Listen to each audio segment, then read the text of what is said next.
What's up, guys? It's me, boy KWS, and we are back again with another video. And you can see we're continuing with our regional finals breakdown of the games. We're going to go in depth. We're going to have analysis. And as I mentioned, the last one, if in case you missed it, the last one I think will be over there. If you missed the last one, as you're watching, if you have any questions about anything, like in particular, want me something in particular to go over, like why did this happen in this situation? Why did you do this? Because I can't cover everything as much as I tried to. Miss anything, you guys can let me know in the comment section what you want me to specifically talk about. Leave a timestamp or reply to your comment and we'll get into it. And also, one thing I keep forgetting, guys, is make sure you guys join the members as well. I forgot to announce this in the last video, but I will be doing a stream on YouTube. At the time I'm recording it, it's next week, but by the time you guys see this, it may be next week. But it's the week beginning the 26th. There will be a stream on YouTube for you guys. I might do one or two. So in the next year, that's something I want to do, a lot more streams on YouTube, because I do have the members as well. I want to be able to play with you guys on stream. And also there's the membership tier if you want me to go over your gameplay, watch gameplay back, give you guys advice, blah blah blah. That's the Jonin tier, I believe. So make sure you guys are joining the members in preparation for that. I'll be doing my first YouTube stream next week or this week, depends on when I upload. But yeah, we're gonna get into it now. And this is my second game, is versus DBP. I mentioned this in the last video. I don't believe I've ever lost to DBP in tournament. But that is the type of thing that never makes me feel, I never feel confident, or I never go into a game counting anyone out when I've never lost to them, because someone like DBP, for example, although I've never lost to him as far as I can call back to, every game is close, and those are the people I'm actually the most worried about in tournament, because all it's going to take is like one or two adjustments here or there, change this, change that, and they might get the win over me. So I'm always, these are the people I'm genuinely most wary of going into the tournament. And I'm always looking to improve against them as well. Like, I don't like to be complacent, especially against someone who is as good as DBP and also just has to make a few adjustments here or there, and he can take the win over me. So gonna get into the game. First game starting. No surprising characters. It's gonna be Bob. It's going to be KWS. It's going to be KWS. It's going to be... Apparently, I am Huaring now. I didn't even say it. It's going to be Bob versus KWS, guys. We have KWS on the left, Bob on the right, apparently. And then essentially, as Bobsy's saying, if I had won this game, it might have guaranteed my spot in the top 4. However, the way these work out, it's not always how it goes. Especially if it was a 2-0. I think if I won this 2-0, I would have been guaranteed out of the pool. And my game against Daniel Maida wouldn't matter. There's that pressure that DUP is known for. He's very wild. He loves throwing things out that like that. But for me personally, if I ever lose a round like that, I'm very... I don't know the word to describe it. I think I'm very petty will be a word to describe it. I'm like, cool, you got around me like that. I'm about to fuck you up this next round. Like, I hate losing a round like that, because you see, he was just seeing him doing what he likes. So I'm like, okay, cool, fuck you, bro. It's kind of always my mentality in that situation. Punish that. Like, I was keeping it very tight against CUP as well. Like, and just one thing I noticed there, that was a bit of a misplay. Doesn't get a clean wall splat though.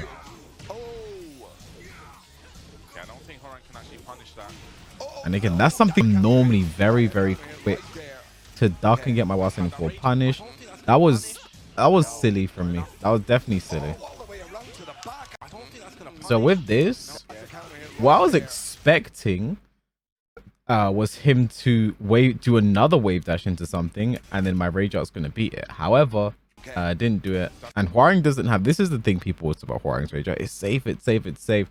The thing is, Huaring can't use his rage out as a panic rage out. Because it's simply not fast enough. It doesn't start up in the same time as other rage outs. You see, he has to do a little flamingo step first. And yeah, it is safe. Some characters can evade it, and some characters can launch it, blah blah blah blah. Like, that's something for later. But like, he can't use it as a panic rage in the same way other characters can, which is, I think, part of the reason it is actually safe as well. So just something to think about before you complain. And yeah, that was definitely a bad start for me. Losing those 2 rounds like that. And yeah, I don't like when people do shit like this to me, you know. I actually really hate it when they just like, they're like kind of styling and a bit disrespectful, and like, you know, I actually sit there, I'm like, hey, fuck you, bro. And then I do shit like that. But this skyrocket, Chaos is so ready to throw that out, and I mean it's perfect because. And I rarely actually do that back turn low in the open, to be honest. Need to do it more. Again, down 2 is a good option there. Down 2 is a good option there to like challenge after a skyrocket, because there's not really anything I can do following up from there. You know, I can't move around it. I could parry it, but like skyrocket into parry is just like a weird read. But I really just kind of had to hold it down to follow up there. So it's a very good option to do after skyrocket. And here, what I should have done, because I knew I was a bit off axis, and also it was a shallow hit, I should have done forward 4 into stance switch and then 3-4 back 4 instead. Drop the combo. Was unfortunate, but that was a good step on the back too, and I kept the combo very simple that time. Yeah, here Bobsy there. You do want to go right against Bob in a lot of situations. The thing with Bob, and sort of why he's really annoying to play against this season, well, just in general, like you have his CD1, which is now a normal hit launch. I think that was a season 4 change they made that. And it's just, I find it's just not worth stepping against Bob from like that range 2, range 3. I'll still try it. I'll still try and call out a CD1 here or there, but like generally it's not something like I really want to do, and I don't think is worth it. Because, you know, so if you go to the right against Bob, you're going to beat the first hit of Hell Sweep, but the second hit launch him. And if you go to the left, you're going to beat his forward 2, which is the main mixer from that range 2. But CD1 just shuts all that down because it's essentially homing, and it really discourages you from stepping. So for me personally, I don't really like doing it. I'll still do it because that's just who I am as a person, but I'm not going to enjoy doing it. To capitalize, but DBP just chipping away. Just small pulse, small Tekken, but nice side. Again, unfortunately, couldn't get much from it. That was okay with sweep. You dirty boy. That was so vicious. Just spin around the disrespect. Did it again as well. I should have let that rip. But one more hit, down back 4? No, I didn't do down back 4. Am I going to regret that? Nice duck. Bob players love to. The thing is, one thing I found up forward 1+2 4. See that string there? I find it's quite hit confirmable, you know. As much as Bob players like to throw it out, Rukang and DBP in particular, more Rukang, I feel like it is pretty hit confirmable. There's no really a need to do it, but you know, if I didn't happen to duck that there, it was trouble. Let me talk about this round start as well. So this is something I like to do, especially in a final round situation of a first game. Like I'm working on a reverse sweep. I kind of just want to keep the pressure in my favor. And against everyone, I like to test a down 3-4 into a down 3-4. If they're not going to be walking it at the start, if they're not going to be trying to interrupt me at the start, if they're not going to react to the stance switch, because I feel like it's something that comes over time. As a set goes on, I think the first time I do it, they're not really going to be ready to react to it. It's one thing that just happens over time during the set. You're ready for it. So if they're not going to be ready for it, I'm just going to keep going. And you can see here, I actually did catch him ducking, but he did a little twitch duck and cancelled it there. So he did block, but I had a read. And again, I don't really like to. I use the phrase, I like to keep my foot on someone's neck. I want to have that as well. Good up forward 4 though. Like I like that up forward 4 there because like I'm trying to think, maybe my down forward would interrupt and I get the counter, but other than that, there isn't really much that is gonna like deter him from doing that. And also one thing to keep in mind is I think I'd hit him with a lot of down 3-4 in that set. That was definitely in his mind. So him going for the up forward 4 there is just, you know, a very good option. And this was actually dead, yeah. Yeah. So one thing about that Bob combo, you can escape it a lot easier now, but you need to mash the side roll. That's what I wasn't doing here. I wasn't mad. You need to mash the side roll to get out of it a lot easier. So I wasn't doing that. So I probably could have stayed alive there. But again, there's that. I find I have the face of a killer when I'm in tournament, you know. Like I genuinely, I just have the face of a killer when I'm in tournament. It's kind of worrying watching it back, I'm not gonna lie. I feel like I'm ready to take someone out. But here we go, ladies and gentlemen. DBP up 1 game right now. Didn't stay down there for the down 3-4. That's one thing Rukang I think does very well against me compared to DBP is when he ducks the down 3-4, like he is so ready for that timing to launch, especially with Bob having a 14 frame launcher. I think one thing you have to do is like sort of, I think it's the same with Backlash, is like wait until you see the 4 over your head and then go for it. Like, but that's something that, like, I don't know, that's an experience thing, because Rukang has definitely played against Waring, playing against Haroon back in the day way more than someone like DBP. So I think that's definitely an experience thing coming through against the character. But again, like, yeah, Bubsy mentioned just bully. That's definitely the plan. And you see the way I hard ducked there when I woke up. That was just, I was like, and I think he actually tried to CD1 as well. So yeah, he actually misinputted there. He tried to wave dash into CD1 and I was hard ducking for it. Like, that was just me trying to call out his CD1 there.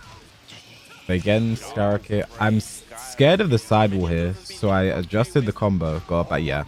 I could see I was scared of the sidewall there in the combo, and I remember that actually quite vividly.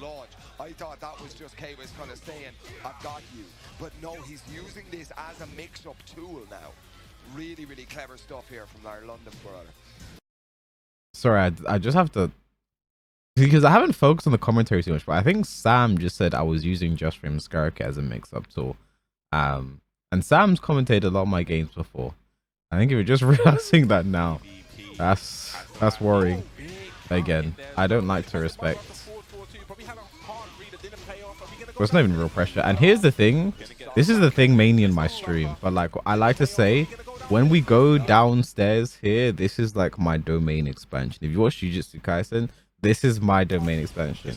Down here on the beach, like this is all me. You know, this is my stage. I win way more often than I lose down here on this beach. So whenever that balcony is broken, I feel very confident. This is exactly where I won regional finals last year and grand finals against Sephi Black. This is where I beat but when I played Infested, Red Bull Kumite last year, this is where I beat his FAC before he went to Souk. I did lose, and you see you did it there. I did lose to Infested at Evo this year on this part of the stage, but that was an outlier. That was definitely an outlier. That's one thing about DBP. He has no problem risking it all. I think that's what makes a good Bob player. I think if you play Bob, you have to do shit like this. Because look at this. If it's blocked, I win. But he does have the game advantage. So all he does is lose the round and lose the game. But we still have a full set to play if he does do this. If it hits, emotional damage.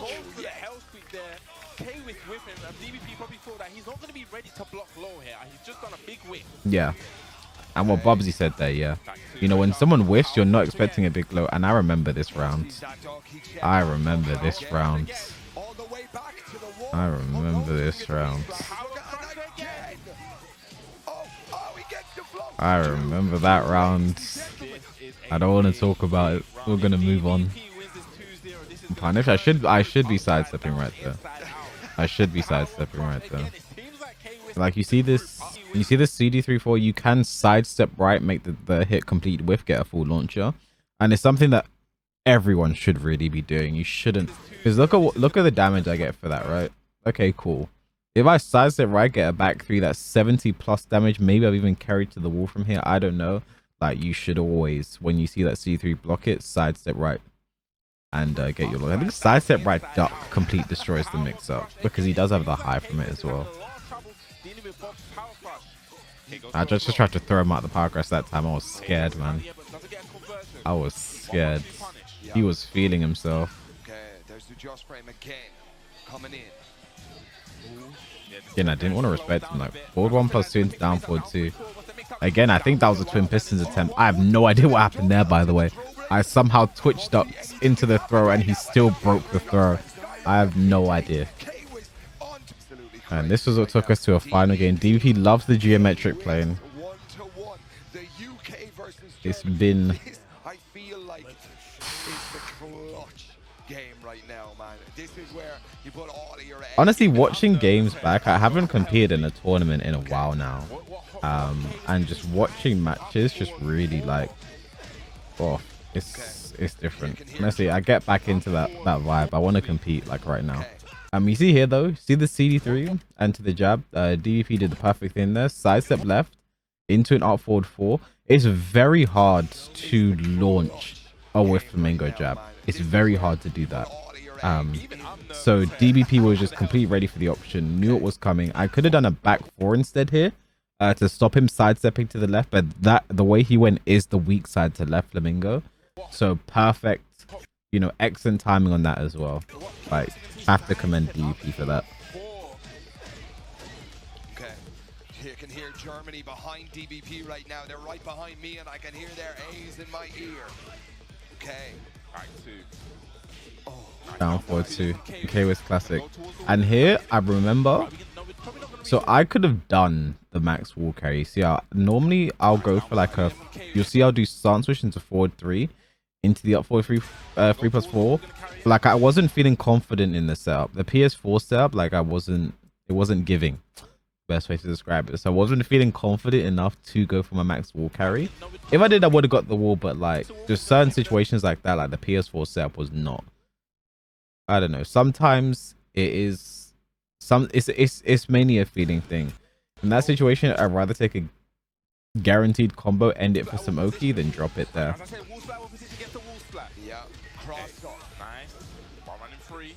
Let's break on the throw, and again, like I don't want to stop there. Yeah, very careful.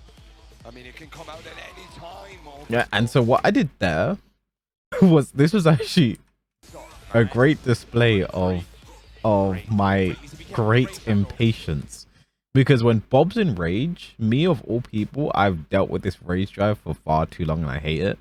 I'm gonna be trying to sidewalk it, wait for it to come out. I like to play it like range 2, range 3. You can see a moment where like I realized he had rage and what was available. So after this I was like, oh fuck, he does have rage, so let me back off for a bit, sidewalk, sidestep, wait for it to come out, then do something. But then I was like, I'm getting bored. So I just ran in and jabbed him. And the jabs are not a bad answer, because it's almost as if I accidentally was baiting it, because I definitely wasn't baiting it on purpose. Because when you play at this range, a Bob player will love to throw out the rage drive. So instead of waiting for it, instead I ran in, jabbed him. And if he did go for rage drive, because it's fast, it might have interrupted and wasted his rage. But that was definitely my impatience there, and I just know from watching me play that was just me being impatient. Nice. So this is something, when I can tell I'm feeling disrespectful, I started the first round with the sweep, and that was me feeling disrespectful. And you can tell I was feeling even more disrespectful, because the first thing I did to start the next round was the exact same thing, but instead he blocked it. But again, that's fine for me. I kind of like when I've got people committed enough to hard duck on my flamingo, because it opens up a world of possibilities, a whole new world. Shouts to lad.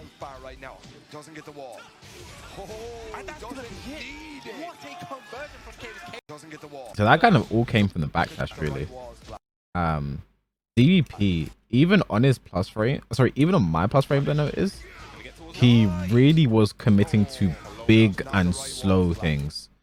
And when I'm in RFF in this situation, you can see I dashed in first and then I did backdash, because I didn't expect him to push a button right after getting hit. But he is someone, like, he has, I don't know how to describe his timing. I want to use the word twitchy, but it's not the way. So for me, it's like, if I dash in after him being hit there, I have a good chance of catching it with something like this. And in RFF is the best thing to do. You're going to be just shy of the wall as well. And a down back 4 stance switch. And in my head, I've gone back to the sweep that I hit him with, that he blocked. So I'm really thinking he blocked at the start of the round. That was his first big mix-up decision, was to duck. That was his first big mix-up decision. He's in another mix-up decision here. Let's see what he goes for. He ducked, and I got the round.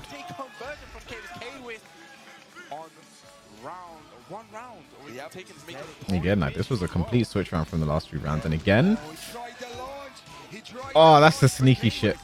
That's the sneaky shit. Yeah, and this was all momentum basically. So I mentioned earlier, Bob does have a 14 frame launcher. He can duck and launch down through 4. However, you're not on point like he wasn't here. The flappy kicks are waiting to kick him in his jaw. I even went for like, I didn't think that combo would reach the wall, but I could just see at this point it was slipping, it was falling apart. It was all aggression from me. Like I felt, I don't know, I felt untouchable. I think you hit those moments in tournament where you genuinely feel untouchable, and I think that was it there. The 2 rounds I won, the first round being the second round being a comeback, and just how well I was playing. I need one more round, and I'm bullying him right now. I'm running in, I'm just doing what I want. You feel untouchable. So something like you wave dashing in my face means nothing to me, you know, in that situation, you know. And I think I had another pop off here. I think I had another pop off here as well. Whichever I find it, I'll put on the screen as well.